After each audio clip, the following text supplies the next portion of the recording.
अस्सलाम वालेकुम दोस्तों, क्या हाल चाल है? तबीयत से ठीक ठाक है।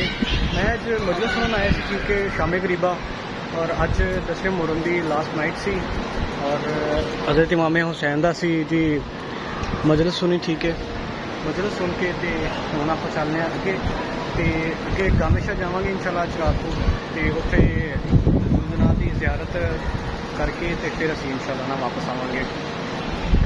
हसन साहब ने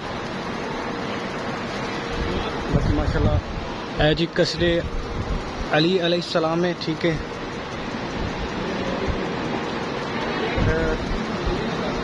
तकरीबन 8-9 का टाइम हो गया, चलने अगे इंशाल्लाह तो फिर देखने। लो मेरे वीर ते भराओ, आप आ गए जी गामेशा। गामेशा सुनिया सी जी रात को मतलब कोई इहो जे काम होंदे ने, लेकिन इत्थे इस तरह का कोई चक्कर नहीं जी। ठीक है, इत्थे साइड ते औरतां बैठियां ने, ठीक है, और बंदे बैठे ने।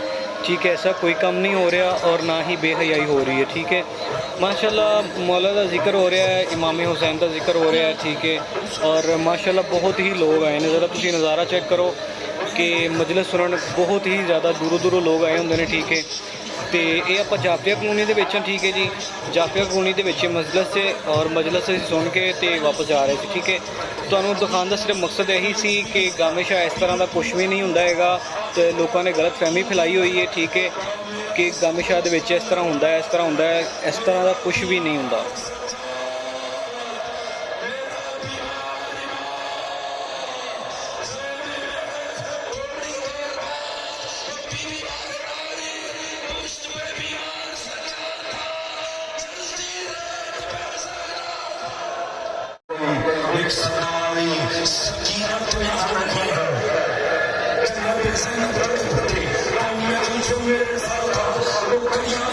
तो बाकी है जो अपना ब्लॉग है छोटा जहा कि तुहानूं हकीकत दिखानी सी शामी करीबा की। ठीक है, तो बाकी लाइक तो फॉलो लाजमी करो और सबसक्राइब भी कर लो। मिलने नेक्स्ट वीडियो उदों तक अल्लाह हाफिज़।